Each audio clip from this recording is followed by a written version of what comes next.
Hey guys, welcome to my channel. I hope you're all doing very well. So I just watched season 3 of The Umbrella Academy. Let's talk about it. So season 3 of The Umbrella Academy has finally arrived 2 years after the second season, and I am so excited to go through my thoughts and feelings about this third season with you guys. But before we get into all of that good stuff, as per usual, if you haven't already, please be sure to subscribe to my channel and make sure you turn on your notifications so that you can be told when I upload next. Now, without further ado, guys, let's go through my thoughts on the third season of one of my favorite shows of all time. First of all, before we dive into my thoughts on season 3 specifically, I just want us to kind of rewind a few years back for a second here and think back to the landscape of comic book projects that we had a few years ago, because it was definitely a very different landscape in comparison to what we have now, where we have reached saturation point. Like all those girlies who 10 years ago were talking about superhero fatigue, well, they may have been onto something, but it took a bit longer than they thought. And I think at this point now we are really starting to feel that oversaturation within this genre. But a few years back we weren't quite at this point, and so in comes Umbrella Academy as another offering of, a TV series that is adapted from a comic book, this time around by Gerard Way of My Chemical Romance and Gabrielle Ma. And here we have a series that is just completely off the beaten path. This is an alternative route when it comes to comic book projects, because it tackles very different characters. It has a very different world. It's quirkier, it's funny and it's charming, but it's imperfect. The heroes here aren't, perfect and flawless in the way that some heroes that we see in other comic book projects are. Here we have a story that's very human and very relatable. It's essentially about a very dysfunctional family trying to find their way after years upon years of abuse and confusion, and just being messed up by their father, Reginald Hargreaves, who is literally the worst father in existence. But we have a very different kind of story in comparison to what we see elsewhere in the landscape, and I think that's what makes shows like The Umbrella Academy and The Boys and others like it so attractive. It's because it is off the beaten path. It does offer a different perspective when it comes to the comic book, movie or TV show genre. Like I said, quite a few things have changed since a few years back when The Umbrella Academy first came on the scene, because nowadays we are getting, superhero content left, right and center every single day of the week. Literally, like, we are never free of superhero content, and if it's your favorite genre, this is a great time to be alive. I'm very much enjoying it for the most part. But I have to say that having a series like The Umbrella Academy, which is still quite different from the offerings that we are seeing nowadays, is such a breath of fresh air. I really missed having the show be part of the conversation, because to me it's just so different, it's just so unique, but it still belongs within this genre. It gives it the diversity that it needs to prevent it from becoming stale. Having said that though, I do think it's really interesting how, even though The Umbrella Academy is an innovator in a lot of ways, it was one of the first series to have this kind of quirky approach, as well as one of the first series to tackle some of the themes of, multiverses, different timelines and so forth. We have now come full circle where the market is so oversaturated that a lot of what The Umbrella Academy was starting to tackle a few years back, especially in season 2, is now available in abundance. It's literally available in abundance now. I mean, speaking of The Umbrella Academy creators, one of the creators and writers of the show, Jeremy Slater, went off to create Loki and write on that series, and there are a lot of similar themes explored in Loki in comparison to The Umbrella Academy, like the TVA versus the Commission, having these different timelines and different versions of yourself.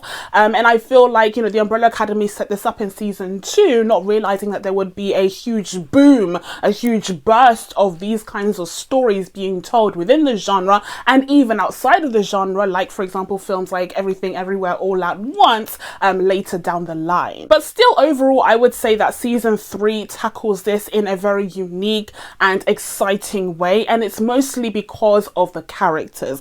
That's always been the Umbrella Academy's strongest point, is the incredibly charismatic, lovable, dysfunctional family at the center of this story. No matter what they're getting up to, I mean, yes, we enjoy their shenanigans, we enjoy the craziness of these stories, how wacky and wild they are, okay? But no matter what they're getting up to, at the end of the day, what people really want to see, it's the different interactions between the siblings and how we have, you know, different pairings of the siblings on occasion, so we can see how each of them interacts with one another. That's what we love to see, and this cast always sells that. I have to say, this cast was such a blessing for this show. Every single member of the Umbrella Academy is just so likable. This cast constantly sells that season after season. I'm telling you, this cast was such a gift to this series, because a lesser cast would not have been able to sell the charisma and likability of these characters the way that these guys do. But these guys, whenever they come back, even after it's been a year, even after it's been 2 years, whenever they come back, it feels like you're, you know, meeting up again with some old friends and you're having a blast every single time. Okay, so now let's get into what actually happened in season 3. So as you'll recall, in season 2, at the end there, we saw the Umbrella Academy save the world from the apocalypse. Yet another apocalypse. You know, we saw an apocalypse happen at the end of season 1, and then we were introduced to a whole different timeline where they were sent back into 1963 in Texas, and they were living very different lives apart from one another until they conjoined once again to save the world at the end of season 2. But at the end of season 2, not only did they save the world from the apocalypse, they soon realized that they had actually created a whole different timeline, very similar to the ending of Loki, you'll notice. Anywho, so they created a whole different timeline, and one big giveaway of that was when they landed back in their home, except it was not occupied by them or formally occupied by them, but rather it was occupied by the Sparrow Academy, an alternate version of them. And essentially in this timeline, Reginald Hargreaves, everyone's favorite mad evil scientist, okay, he had adopted another group of the, you know, miracle children that were all born on the 1st of October 1989, instead of adopting the Umbrella Academy group, because he had seen how they operate, okay, how they fumble along when they're getting stuff done, and he wasn't particularly impressed. He was like, these are supposed to be my kids, no thank you.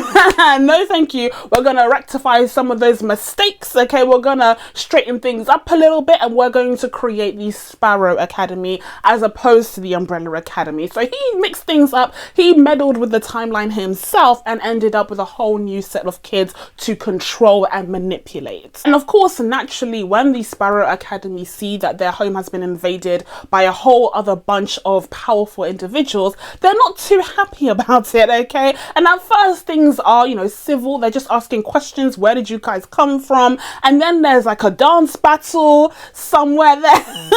Like a dance battle happens, except it's all a dream, because one of the Sparrow Academy members has the ability to spit out some sort of venom or fluid that makes you hallucinate and makes you daydream about crazy things.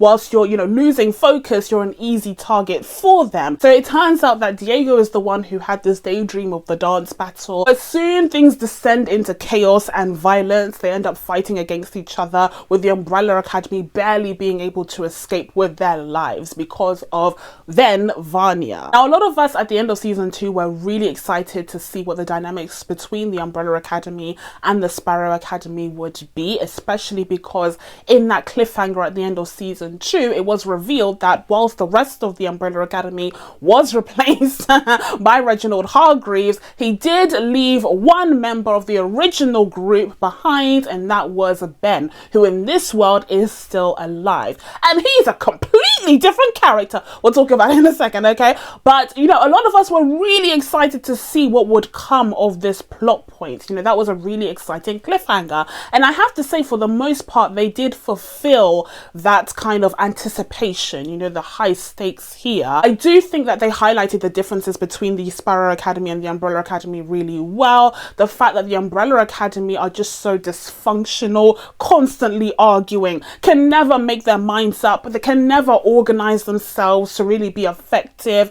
You know, people are always going off. You know, I noticed that throughout this season, whenever a family meeting was called, and it's like every episode, every episode they call a family meeting, and literally within like 2 words into the meeting, someone will leave. And it's just this like exasperation of like, can you not just come together? Let's talk about this from start to finish. Let's make a plan. Let's action that plan. No, they literally are incapable of doing so. Each and every time it dissolves into an argument or someone leaving to follow their own path, you know, to follow their own motives. And it's just so frustrating, especially for someone like Luther, who reminisces about the good old days when they did used to work together as a team, even though it was under the very watchful and stressful eye of Reginald Hargreaves. But then on the flip side of things, you have the Sparrow Academy, who are a well-oiled machine. They are everything that Luther wishes the Umbrella Academy could still be, because they didn't have that one major event that changed the Umbrella Academy forever,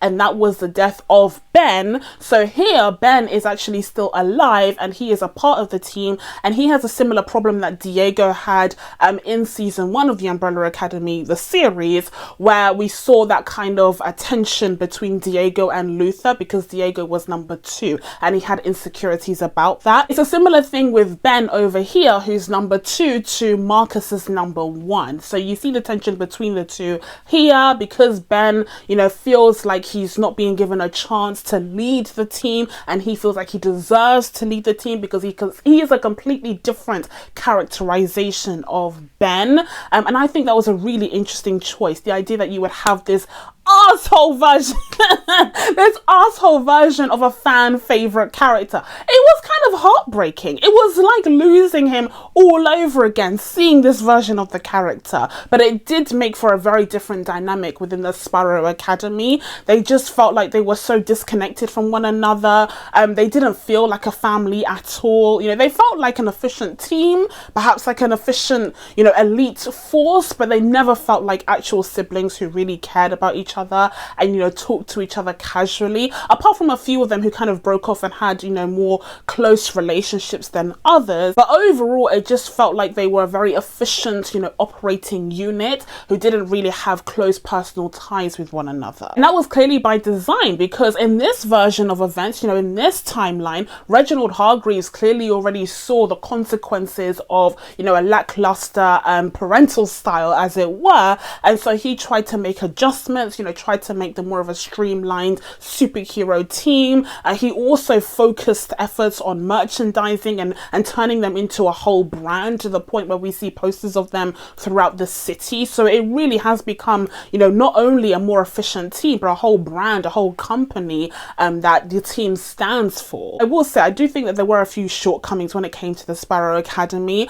First of all, I do think they could have done a better job of exploring each of the members of the Sparrow Academy a little bit more. In the end there, we saw characters like Faye, Jamie, Alfonso, you know, they barely got any screen time. We didn't really get an understanding of who they were. I mean, Faye got a ton more screen time, but we didn't get a ton of explanation or exploration of the character. And that's just the case for the rest of the Sparrow Academy as well. I mean, poor Marcus, you know, he's number 1, but he's taken out of the equation rather early in the series. So I do think there was a missed opportunity there to kind of explore them further as characters. And I was actually quite surprised to see how, you know, early on they dispense of the Umbrella Academy in the show. Another issue that I had with the Sparrow Academy storyline is I think they could have done a better job of, you know, exploring why it was that the Sparrow Academy had such a visceral hatred towards the Umbrella Academy. I understood at the beginning, you know, they came into their house talking about Ben, their version of Ben, you know, the Sparrow Academy Ben beforehand was very confused. Everyone was really confused as to who these people were. But it seemed as though there was no real reason for why they hated the Umbrella Academy so much. At least not from what I saw. Correct me if I'm mistaken. But, you know, the idea that they would want to kill the Umbrella Academy for some reason, it seemed a bit odd to me. And it wasn't established that they were bad guys or like they were, you know, morally in the grey area. They were established as heroes. So to me, it was odd that they were so ready and willing to take down the Umbrella Academy pretty much unprovoked. They tried to come up with this reasoning that Marcus says at the beginning, where he's like, if anyone had seen us get our asses handed to us, then, you know, our reputation would be in tatters. But no one did see them.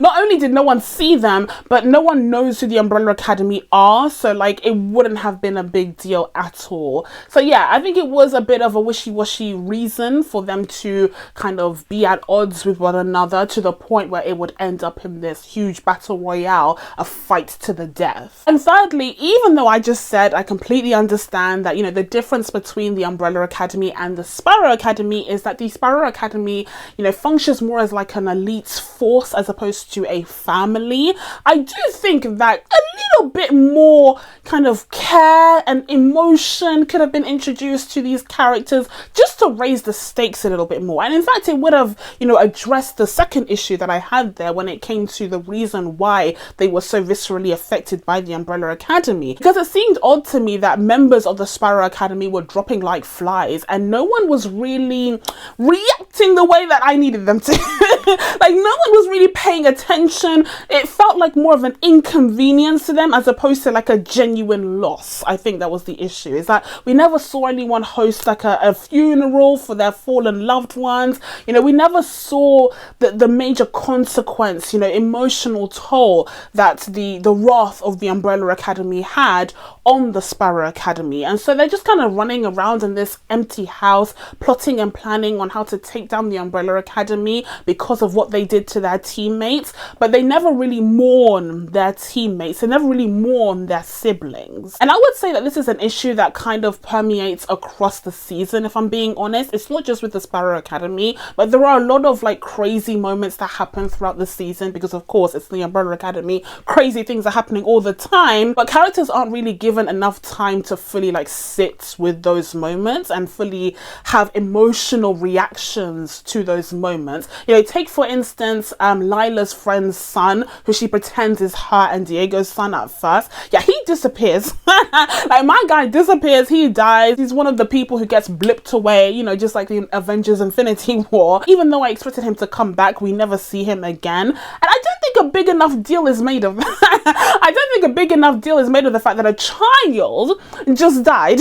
Literally. So yeah, there are quite a few incidents like that where like characters are dying or something huge is happening, but you're not given enough time to fully process the weight of that moment. One big advantage that introducing a brand new team, especially a team as elite and skilled as the Sparrows are, you know, brings to the table in terms of season 3 are the action sequences. The action sequences are mad between the Sparrows and the Umbrella Academy. And even though I don't think that the motives behind, you know, each of their actions are fully justified in the writing, I think the execution of the action sequences and the creativity of using each of these different power sets was done really, really well, especially in the first episode and that other episode where the Sparrow Academy come to the Umbrella Academy's domain. I will say though, overall, I did notice that this season was a lot less action heavy. I feel like season 2 had some bombastic action sequences every single episode. This time around, there was more emphasis on, you know, more personal and introspective moments, you know, more bickering amongst the family members,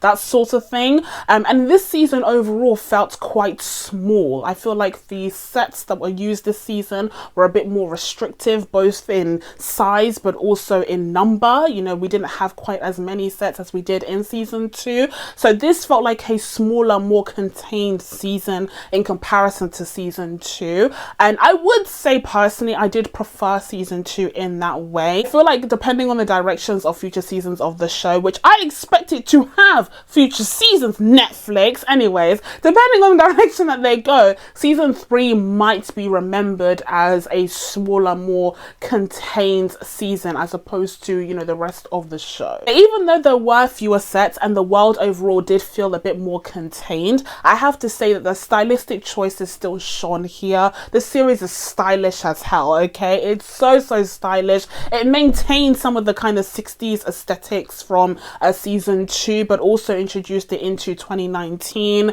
And because the hotel is so old, it still has some of that old decor, which adds to the kind of timeless feel of the show that it's always had, especially with, you know, organizations like the Commission, for instance. I think that's another thing, just a side note as I get distracted. The fact that the Commission was missing this season for the most part did make a difference ultimately, because the Commission acted as another pocket world to visit in the show to give us a break from the real world. So I think that's also one thing that was kind of missing from season 3, and perhaps that's why I felt like this season felt a bit more contained and small in comparison to previous ones. But anywho's, back to what I was saying, this series has always been super stylish and season 3 is no exception, even though we do get fewer sets here. And a massive part of the style, the feel, the vibe of the Umbrella Academy is of course the soundtrack, which continues to be superb, which continues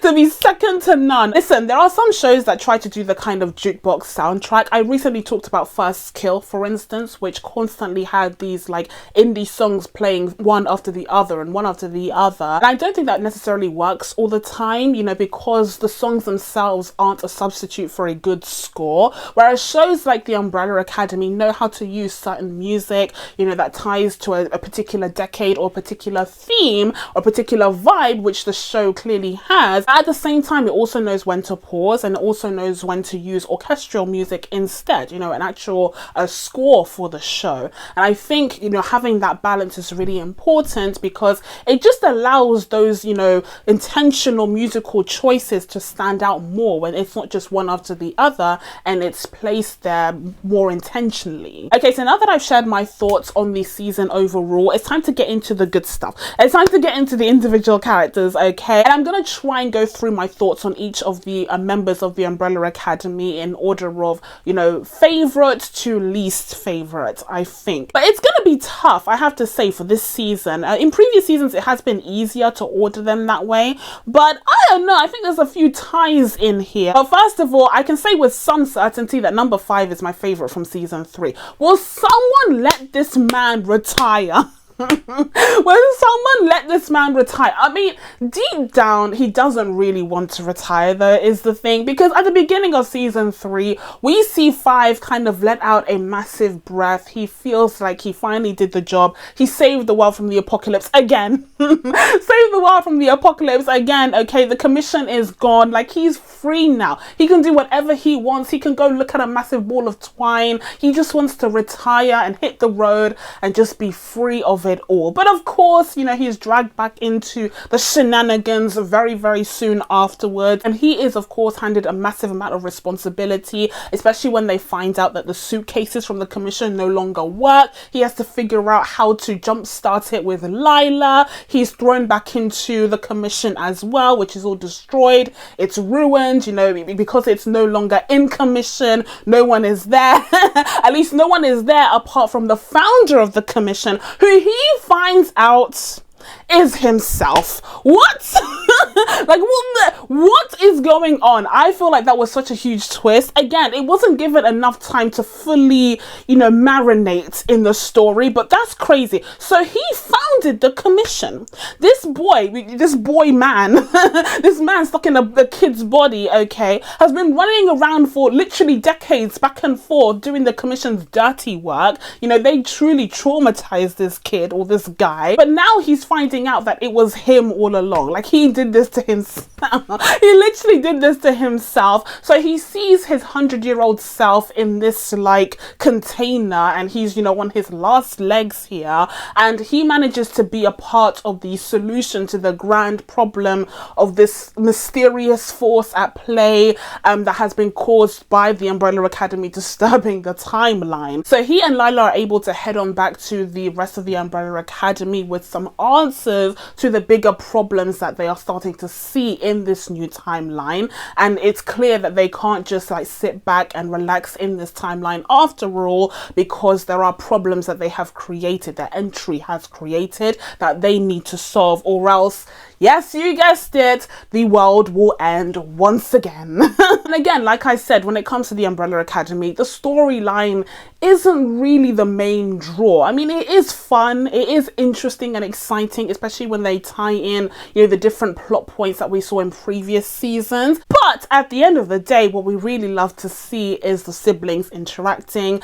And I think in the case of number 5, being able to see him just have a drink with Klaus, like just have this kid who like looks so obviously underage, being able to just like take a shot glass, have a drink with his brother, like that to me is what makes me so happy. But yeah, when it comes to number 5 and considering his role in, you know, figuring out the actual solutions to the problems that face them in this new timeline, as well as the way that he uses his powers, as well as the way that he's the smartest guy in the room, always, literally always. But also this season, when we do get some more relatable moments where his guard isn't up, like when he's having drinks with his brothers and doing karaoke, and you know, he has that speech during Luther's wedding, like those moments as well, which make him feel, you know, more human, like a well-rounded human being, as opposed to just a dictator towards the team. I think all around season 3 was really great for the character of 5, and that's why I would rank him as my number 1. Next one up for me at number 2 would be Vanya/Victor. This is a huge one. This is a very, very big deal,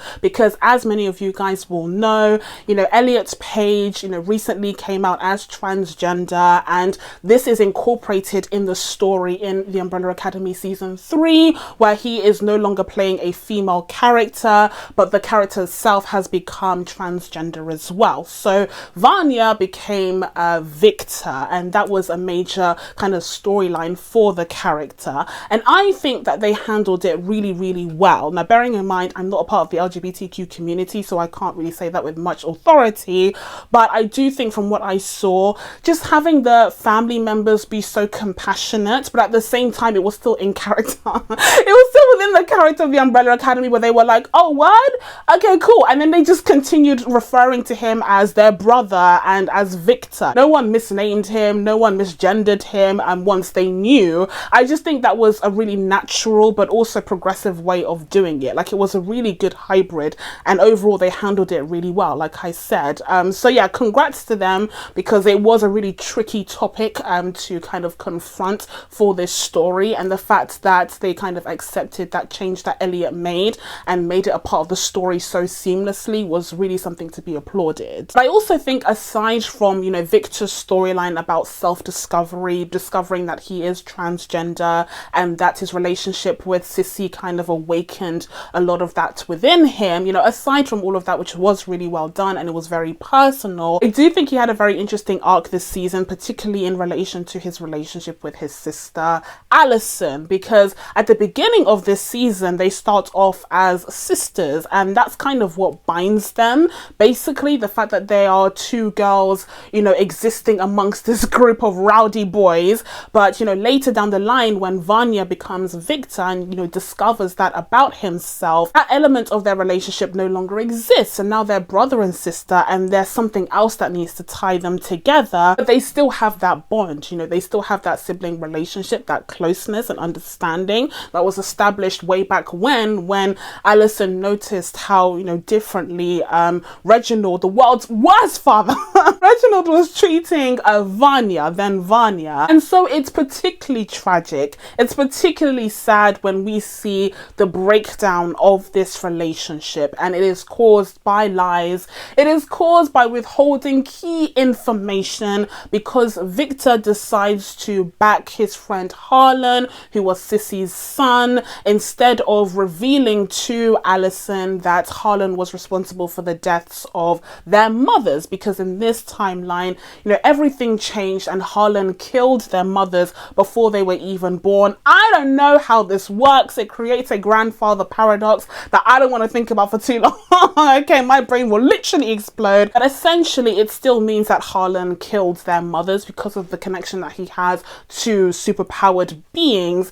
And Allison was really upset to hear about this, obviously, and the fact that Victor, withheld that information. But it's not just that, it's not only the fact that Harlan killed all of their mothers, it's also because, as a result of his actions, the timeline changed and now Allison's daughter no longer exists.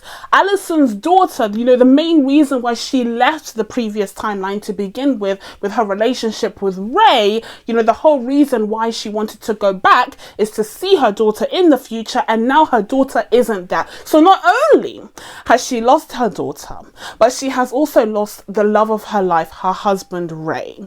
And Allison is pissed as hell. We'll talk about Allison in a second, okay? That's what breaks down their relationship. And I feel like when it comes to the personal dynamics between the siblings, that was the kind of strongest storyline that we got in season 3, seeing that huge rapture between Victor and Allison. Now, another reason why Victor is so high up on this list as well is because his power set actually changes. This was something that I really liked about season 3 as well. It's like the further exploration of each of the powers of the members of the Umbrella Academy, and the idea that these powers can actually evolve. They can actually go beyond what Reginald Hargreaves trained them to do, and we discover new elements of their powers later down the line in this season. And in the case of Victor, we see that not only is he able to take back the powers that he gave to Harlan when he saved him, but he's also able to, strengthen those powers. He's able to work with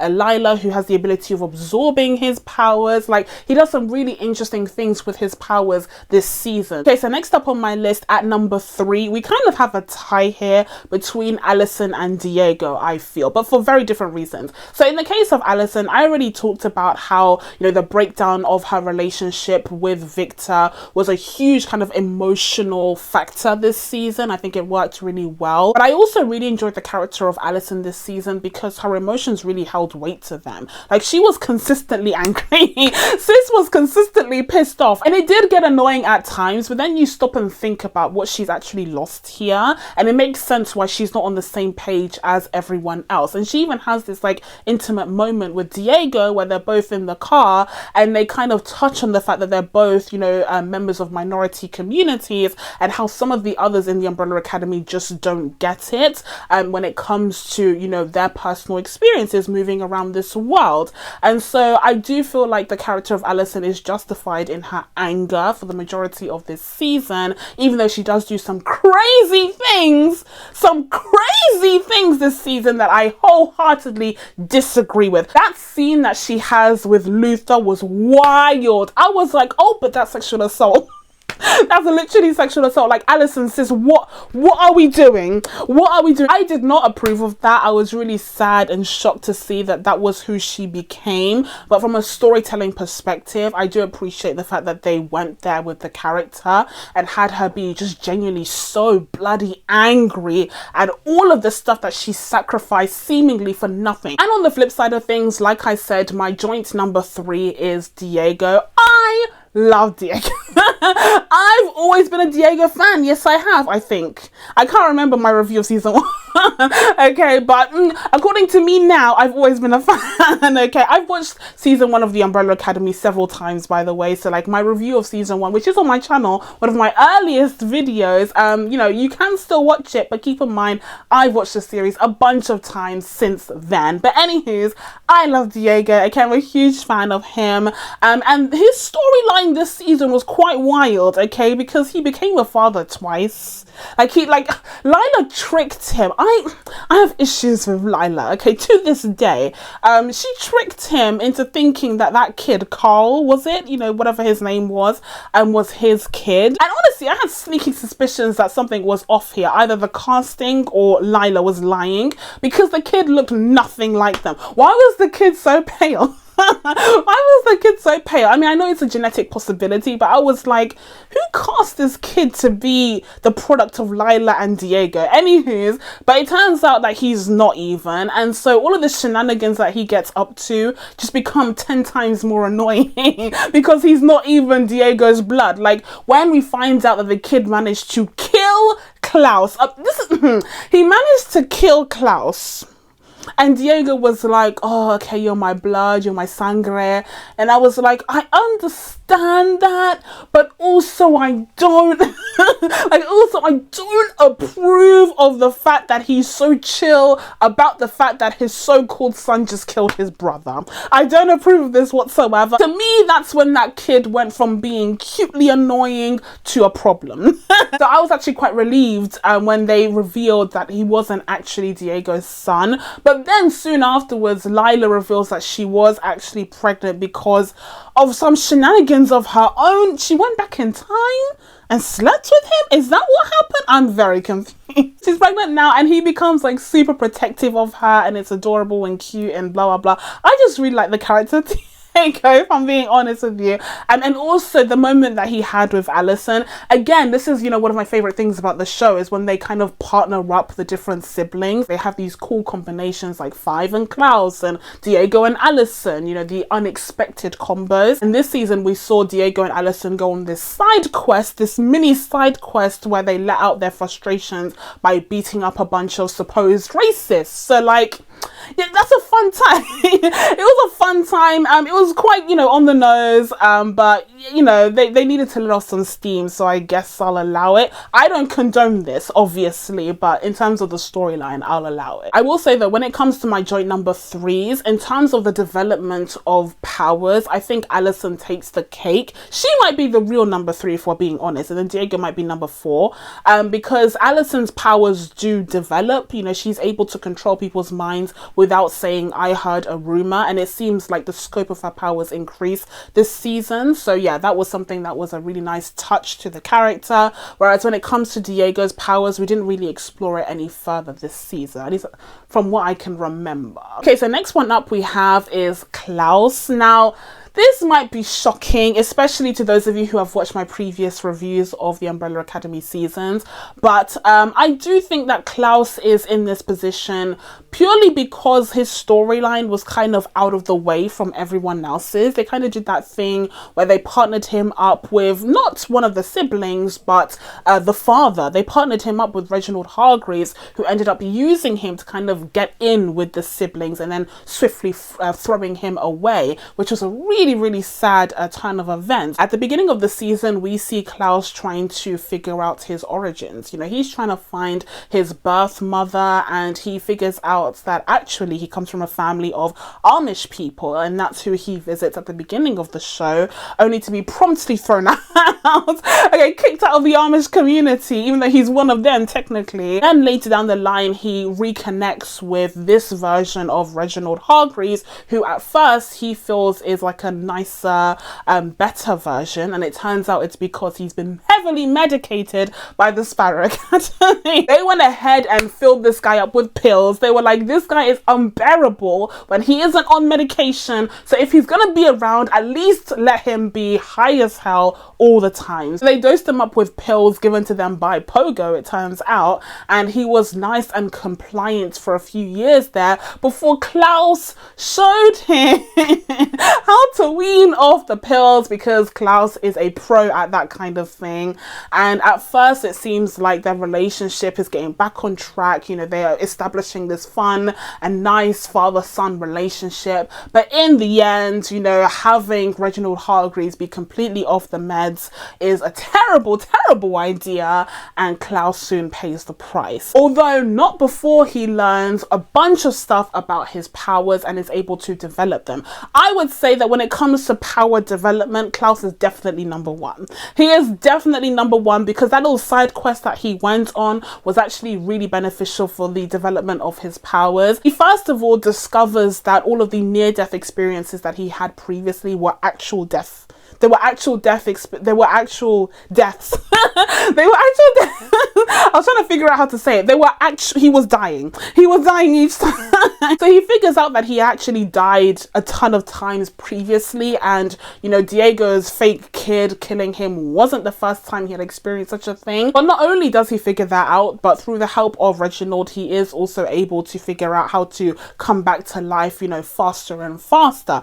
I thought that would play a bigger role in Reginald's plan later down the line, but it really didn't. Like, it was just something that he used to kind of bond with Klaus, I guess, and kind of train him so that he would create this false sense of trust between them, I guess. But yeah, in the end, it did end up being helpful, you know, for the gang, but not for Reginald's plan specifically. But as a result, his powers do grow stronger, and he's able to kind of flip between the different planes of existence, you know, the different worlds, and he basically becomes the King of Death, or as he prefers, the Prince of Darkness. And finally, speaking of Luther, he is in fact my number 6. Are we on number 6? Yeah, I think so. Luther is at number 6. Now, here's the thing.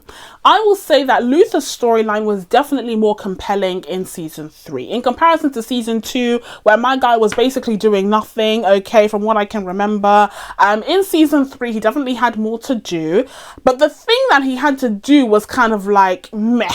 Like, he basically falls in love with the enemy. Like, that's his storyline, the kind of Romeo and Juliet situation. We've had a lot of, you know, forbidden loves, Romeo and Juliet, enemies to lovers storylines in 2022. And I'm here to tell you, in my humble opinion, that this ain't the one that I would say tops the cake. Like, I'm so sorry. This ain't the one that I would say stands out, you know, in this year of love stories, I'm afraid. The best part about Luther and, what's her name? Sloane. The best part about Luther and Sloane falling in love is the wedding sequence, where we get to see everyone let their hair down, and we get to see Five stand on stage, you know, making speeches, and even Reginald goes in on it. Like, he actually makes this speech, this poetic speech about death or something, which is all fake because he wants to get the gang to trust him, but still, like, that was a really touching moment at the time.